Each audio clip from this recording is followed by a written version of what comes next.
eu tenho percebido uma coisa muito interessante. Uma quantidade crescente de homens jovens que nos procuram com questões ligadas geralmente ao vício, seja ele em pornografia, videogame, o que quer que seja. E uma quantidade enorme de famílias que se debruçam e têm dificuldade de manusear essa circunstância.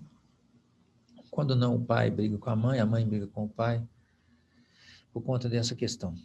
É uma coisa que tem chamado a atenção, tem me chamado a atenção já há muito tempo.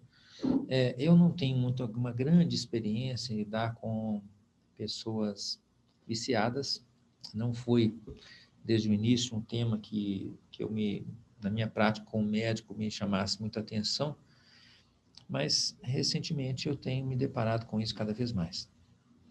E a gente pode falar de vício de muitas maneiras, né? Não é só o vício no joguinho na internet, quer dizer, as pessoas se tornam viciadas em várias coisas.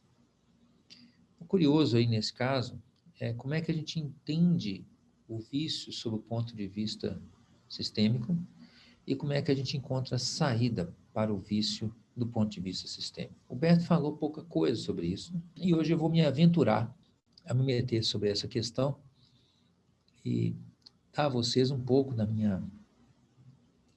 minhas reflexões e percepções sobre esse tema e apontar talvez algumas questões que possam trazer solução.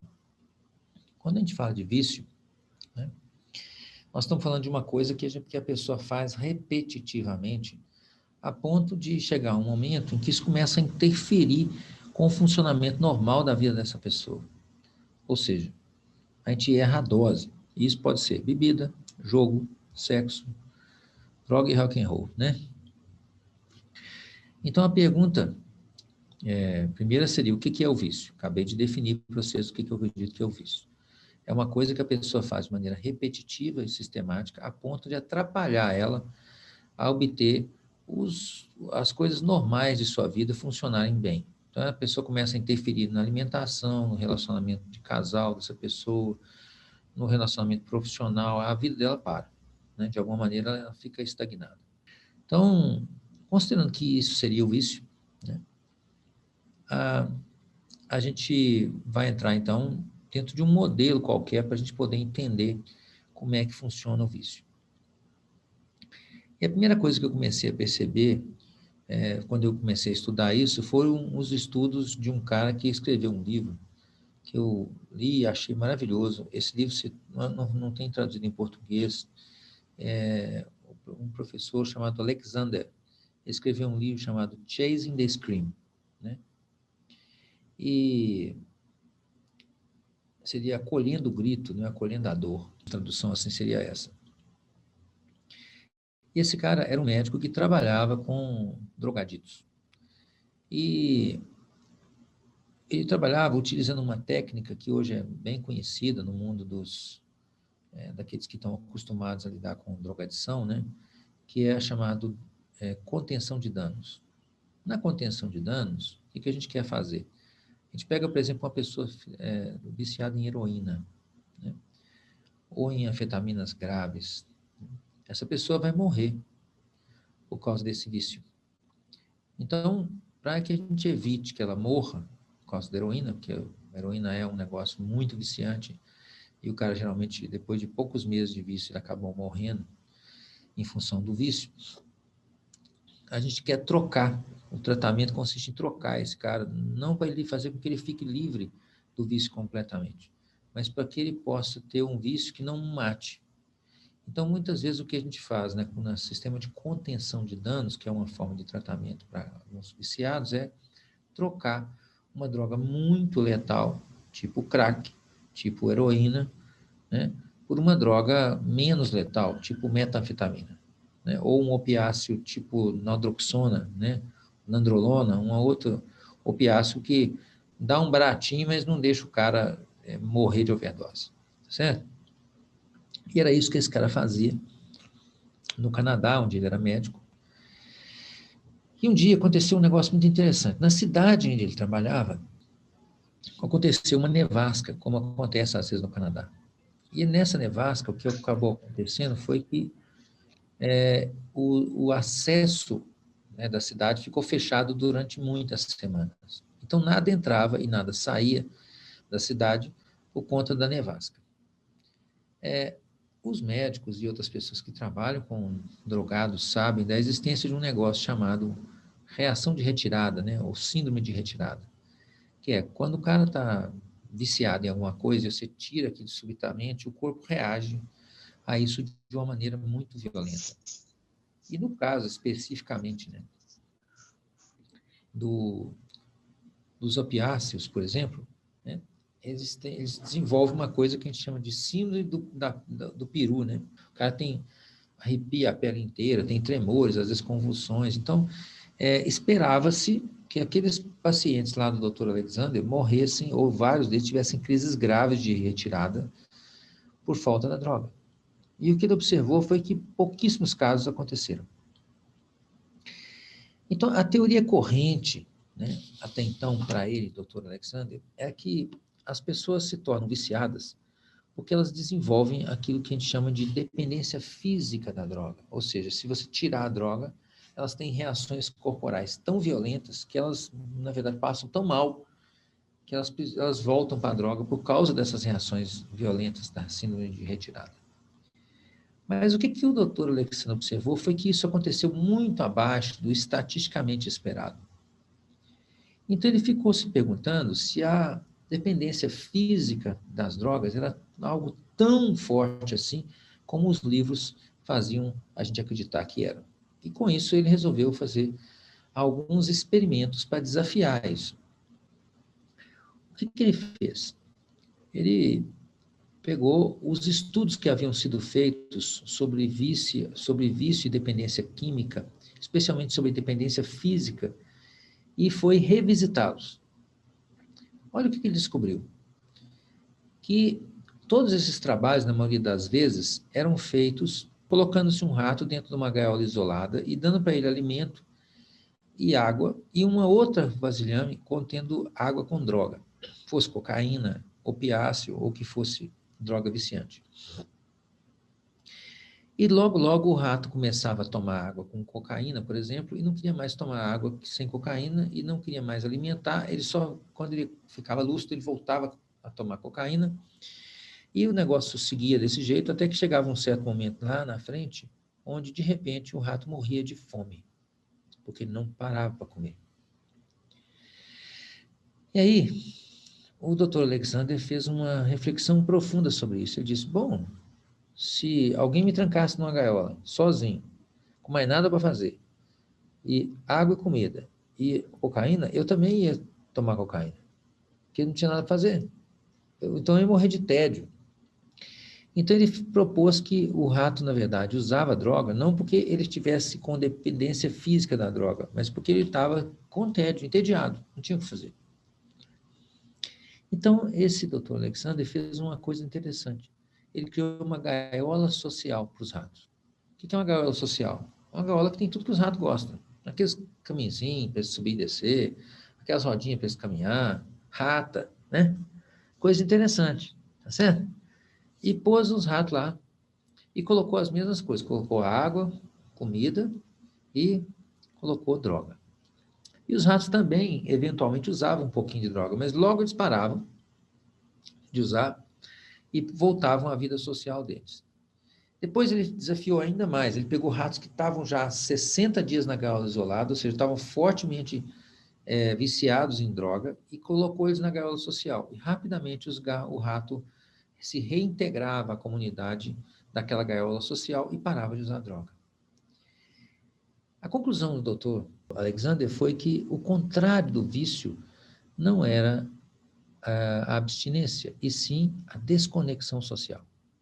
Quando nós nos sentimos isolados, desconectados, quando nós sentimos que nós não pertencemos, não nos sentimos integrados socialmente, não sentimos que somos importantes ou que fazemos falta para as pessoas, não nos sentimos amados, então nós somos para a droga.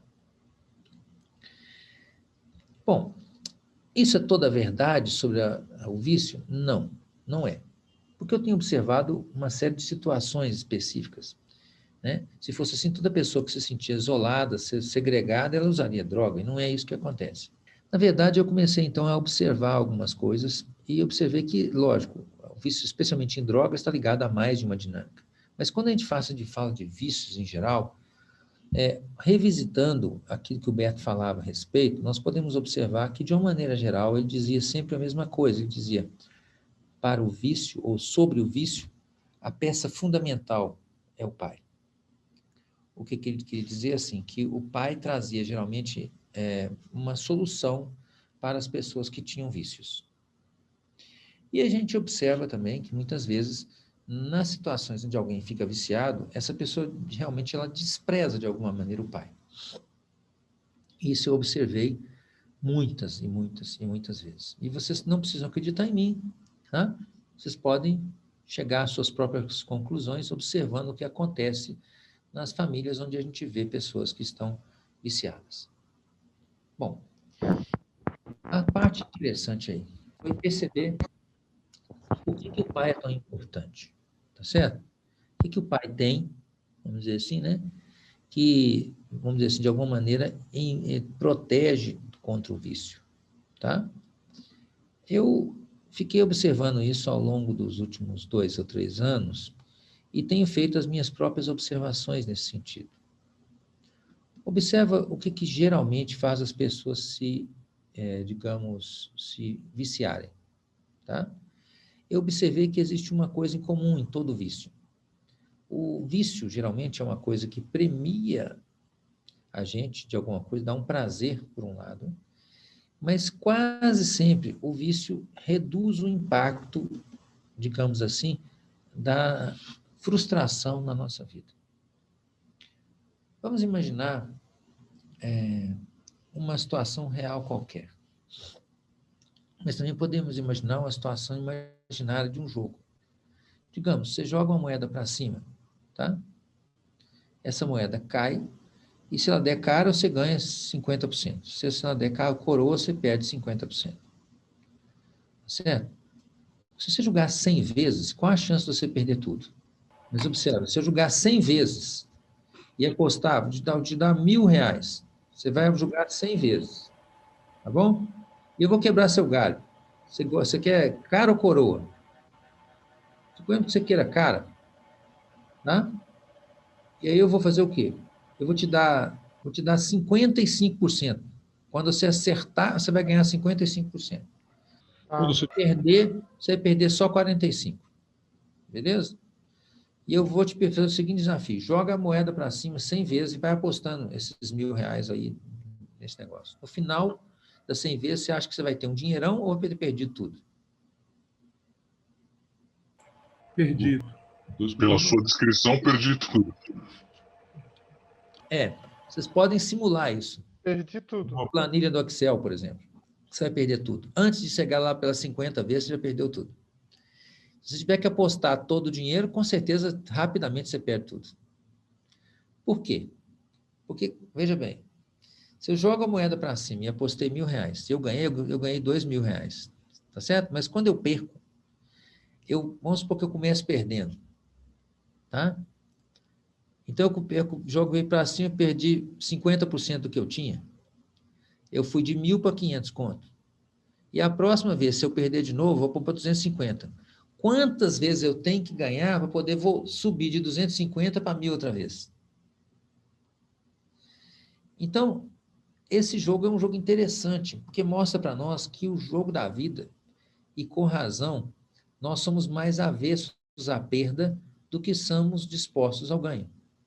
E isso faz todo sentido que seja assim, né? Quando os trabalhos dos dois famosos economistas que criaram a economia comportamental, né? O Kahneman, principalmente, que descreve no livro dele, Fast and Slow, ele mostra que nós somos 2 vezes mais avessos à perda do que somos propensos ao risco positivo para ganhar. E a razão é muito simples. Se você arriscar muito perder, você pode perder a vida. Então, primeiro, você tem que estar vivo para ganhar o jogo.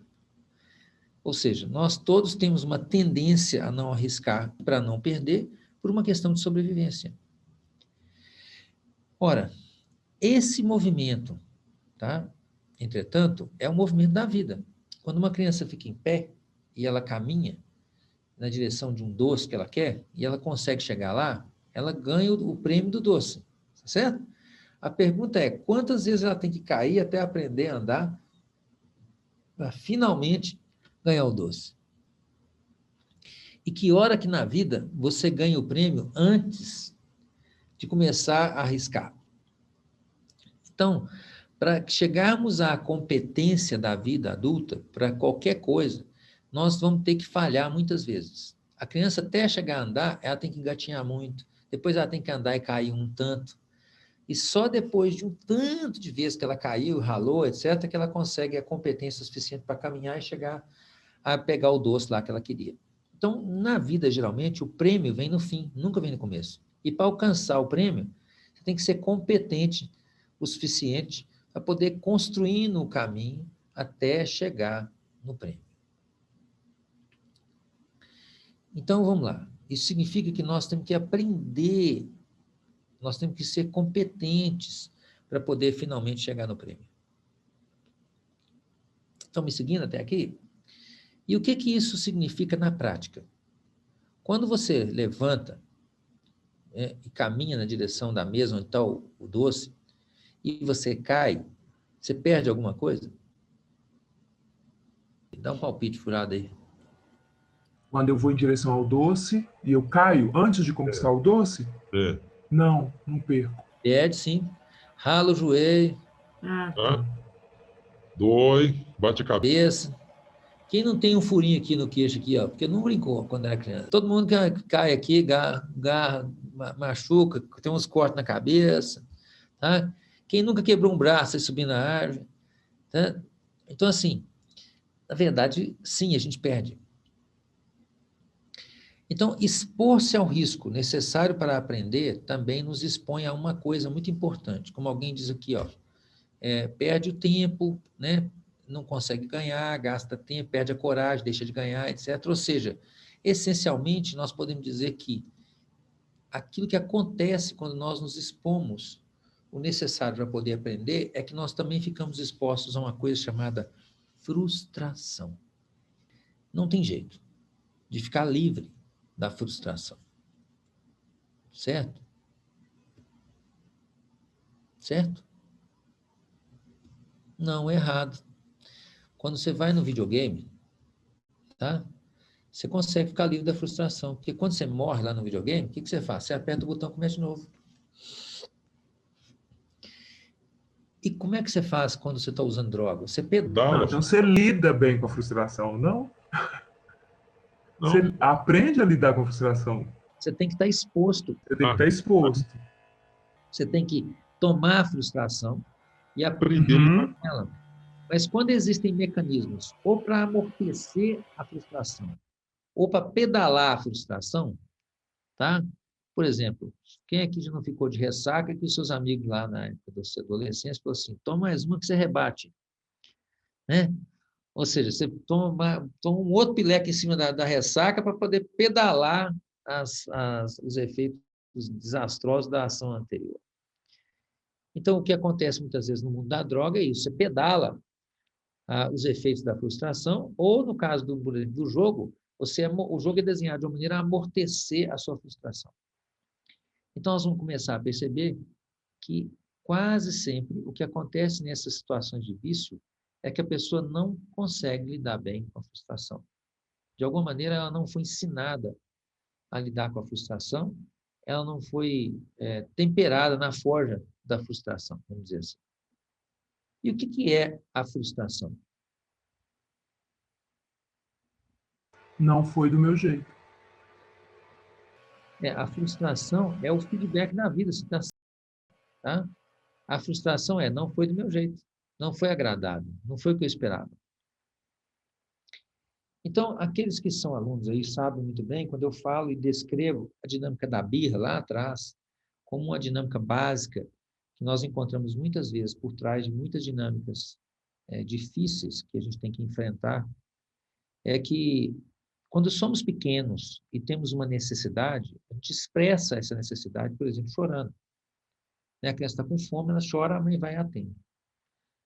Só que, logo, logo, nós começamos a misturar a nossa necessidade com o nosso desejo. Nós começamos meio que a gente não sabe separar uma coisa da outra, porque parecem ser a mesma coisa.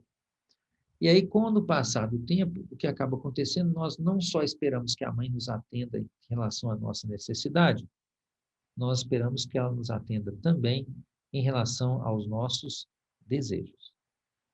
E aí que o negócio começa a ficar difícil. Por quê? Uma coisa é o feedback que você tem que ter da sua realidade para cumprir com aquilo que você precisa. Outra coisa é o feedback que você tem da realidade com relação àquilo que você quer. Muito mais frequentemente, você vai ser frustrado em relação ao que deseja do que em relação ao que precisa. Digamos assim que nós conseguimos muito mais facilmente, né, suprir as nossas necessidades do que suprir os nossos desejos. Mas, diante de uma circunstância onde, de alguma forma, nós somos poupados dessa frustração, o que acaba acontecendo é, nós não aprendemos. Deixa eu só fazer uma correção no que eu disse, assim, uma correção não, uma reflexão. Que eu poderia dizer que o problema, ele antecede a frustração. Eu poderia dizer que o problema é algo que interpõe na minha vida ali, né, aquilo que eu não esperava, e a frustração é como eu lido com esse problema, seria...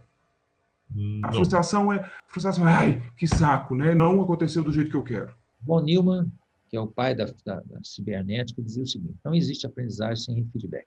Uhum. Então, todas as teorias de aprendizado mostram para nós que a gente tem que dar feedback para poder alguém aprender. Não importa se eu estou falando de um computador, de uma planária, de uma ameba, de um chimpanzé ou de um ser humano. Sem feedback, não aprende. Isso é simples desse jeito. Você faz uma coisa, acontece outra, você vai aprendendo a partir desse feedback na realidade. Ponto. Isso é claro. Certo? Então, agora, o que acontece? Imagine uma pessoa que seja poupada, de alguma maneira, das frustrações necessárias para que ela possa ter esse feedback. Ela vai aprendendo muito menos no processo. Concorda comigo? E o que acontece subitamente quando ela recebe uma frustração? Ela cai, ela se decai, ela birra, ela não concorda, ela pode fazer isso, mas por que ela faz isso? Anular o incômodo da frustração. Como que é? Ela busca anular o incômodo da frustração, compensar ele. Pois é, com certeza. Ela entende que ela tem que ser atendida. Ela não lida bem com a frustração porque ela entende que ela tem que ser ela tem que ser atendida. Também. Ela entende, eu quero, você não está entendendo? Ela percebe que tem que mudar, né, Décio? Tem que fazer alguma coisa. Esse é o problema, ela não percebe. Ela não percebe. Não. Tá. Ou ela acha que não é com ela. Fala, não, peraí, isso aí não é com. Não, alguma coisa lá errada. O porquê, né? Ela culpa o porquê. Entendi. Na verdade, ou ela joga para fora e dá a responsabilidade de resolver isso para outra pessoa, no caso a mãe, por exemplo, né? Ou ela acha que a intensidade da frustração foi muito grande. O fato é, ela não toma a frustração como um processo natural de aprendizagem. Ela quer excluir a frustração. Como alguém disse aqui, você disse o que é amortecer a frustração? Você falou? Isso, falei anular, mas amortecer, exatamente. Isso. Toda vez que isso acontece, então, o processo de aprendizagem é prejudicado. Certo? Agora vamos ver. O que acontece quando eu sou premiado, presta bem atenção no que eu estou falando, por amortecer a frustração?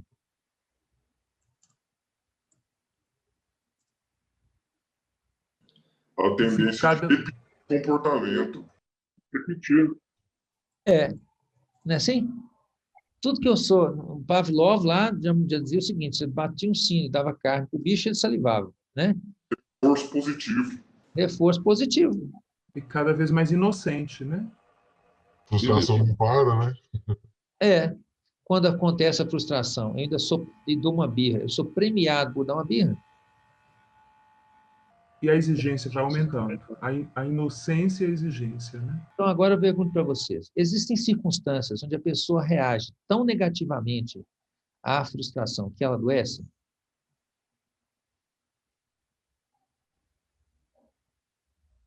Existe, sim. Dá um exemplo.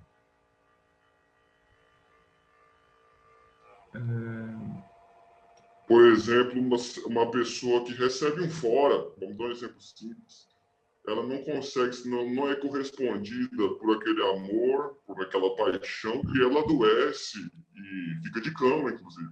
Exato. E aí o que acontece? As pessoas em volta reforçam isso. Como? Nossa, está doente, coitadinho, sopinha, cobertor, sopinha, né?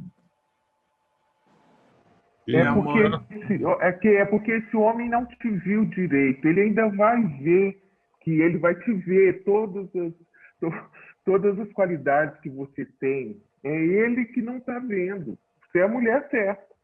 Décio, Todos esses movimentos são a mesma coisa. Vocês estão entendendo? É um reforço E teve, de uma postura ruim. e teve muitas mulheres que morreram mesmo morreu de dor de cotovelo, não tinha isso? Antigamente as mulheres morriam mesmo, porque ficou noiva e não casou. Só antigamente. Não, Romeu e hoje em dia Julieta, morre velho. ainda. Romeu e Julieta. Décio, os dois morreram Ela de Você Continua tá entendendo? morrendo. não é antigo, não. Romeu Morre e ainda. Julieta. Os dois se mataram. É, Justo. eu vou antecipar, então agora eu vou fazer o oposto. Vamos levar vocês a um mundo onde não tem frustração. Vamos ver as experiências que foram feitas quando a frustração foi removida. Então, tem um cientista norueguês, que infelizmente eu não lembro o nome dele, vocês podem procurar aí na internet aí, ele fez uma experiência chamada O Paraíso dos Ratos. Ele tem um nome bem complicado. Ele fez o seguinte, ele foi fazendo ambientes onde ele ia colocando ratos sem nenhuma restrição. Então, o ambiente era controlado, não tinha germe, não tinha predador, não tinha nada. Tinha comida, espaço e água à vontade. Inicialmente, os ratos foram reproduzindo e, lógico, rapidamente uma explosão populacional. Esse aí, John Calhoun, exatamente, tá? E o que ele viu? Chegou um determinado momento em que começaram a surgir comportamentos sociais completamente malucos dentro da horda de ratos que estava dentro desse espaço. Aconteceram certas coisas interessantes, eu vou citar algumas, tá? Alguns ratos machos, principalmente os mais alfa e mais agressivos, se juntaram em bandos, começaram a estuprar todos os ratos que eles encontravam pela frente, fosse fêmea ou macho. E não satisfeitos em estuprá-los, depois os matavam e comiam. Canibalizavam esses ratos. Um segundo grupo de machos, eles chamados machos beta, eles se escondiam dos outros integrantes do grupo e só andavam à noite, solitários, evitavam todo tipo de confronto e tinham um comportamento assexuado em relação aos outros. As fêmeas, inicialmente, tentavam defender as ninhadas, mas depois elas começaram a abandonar as ninhadas muito cedo, ou então comer os próprios ratinhos. E chegou uma fase em que os ratos não se importavam mais com interação social nenhuma. Eles não defendiam o território, não interagiam socialmente, nem para o sexo. Ele chamou essa fase de os belos. Eles ficavam preocupados apenas com o seu próprio pelo e com o seu próprio bem-estar. Ele chegou a pegar alguns desses ratos nessa fase e transplantar eles para uma colônia de ratos normais e eles não se adaptaram. Eles não mudaram o seu comportamento, eles não entraram dentro do sistema social normal de volta. Eles eram tão hedonistas, tão narcisistas, que eles não conseguiam mais interagir socialmente de uma boa forma. E no final, lógico, depois dessa fase dos belos, como eles não interagiam socialmente nem para reproduzir mais, a colônia entrou em declínio e todos os ratos morreram e a colônia não conseguiu mais se reproduzir. E fim de papo. Tá? Alguém está falando aí de Admirável Mundo Novo e o Soma, né? Ou seja, nós estamos falando aqui que não apenas, veja bem, nós precisamos de uma dose de frustração ao longo do caminho para poder nos tornarmos pessoas maduras, tá? Mas se nós formos privados da frustração, num universo onde tudo acontece a tempo e a hora, onde não existe nenhum tipo de restrição e onde nós temos tudo que queremos ao tempo que desejamos, ou seja, quando nós temos um nível de abundância material, né, tão grande que não falta nada, nós começamos a ter, como alguém está dizendo aí, uma verdadeira distopia, né? Ou seja, nos é tirado o valor de aprender, a capacidade de aprender. No fundo é isso, né? Nos é tirada a interação social e o feedback doloroso que seja, tá? Mas necessário para o crescimento, a maturação e a aprendizagem. Então, olha só que interessante. Se nós tiramos a frustração, vocês estão vendo o efeito que eu estou mostrando para vocês, o efeito de quando nós vamos tirando a frustração, o que vai acontecendo. A pergunta é, por que nós tiramos a frustração? Porque nós temos um julgamento sobre ela. Tá? E esse julgamento quase sempre vem em favor daquilo que é desprazeroso, né? Daquilo que nos impõe resistência, que nos tira da zona de conforto.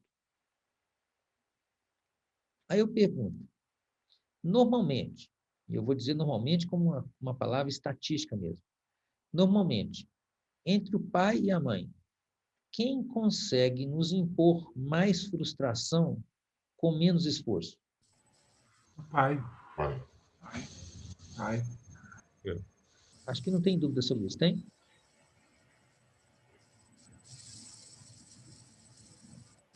Então, o que acontece quando nós privamos as crianças do pai?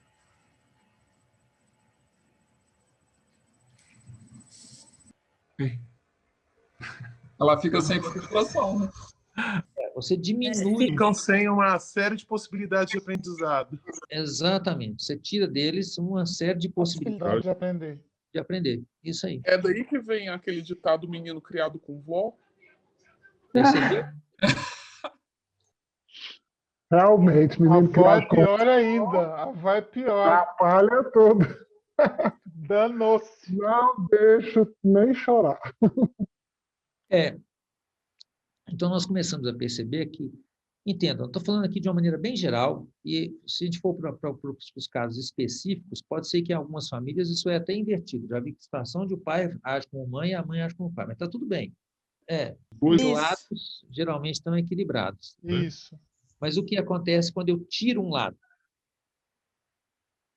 Tá certo? Eu simplesmente elimino uma dessas pernas, né? O que vai acontecer é que eu vou ter um nível de frustração insuficiente. Então, aí começa a confusão. O nível de aprendizado da criança ele é dramaticamente reduzido. Tá? Veja bem, o que acontece normalmente quando a gente está frustrado? Você tem a sensação.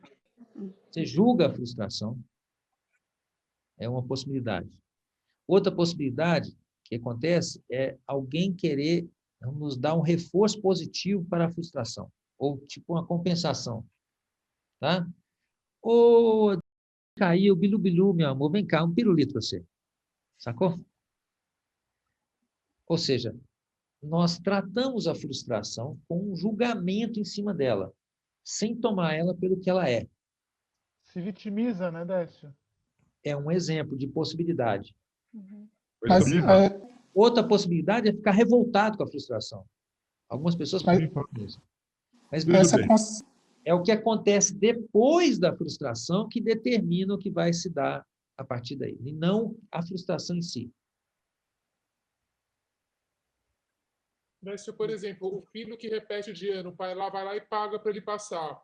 Mais ou menos isso que você está dizendo, né? Quer dizer, Reforço positivo ou compensação para a frustração. Outra possibilidade é ficar com raiva da frustração.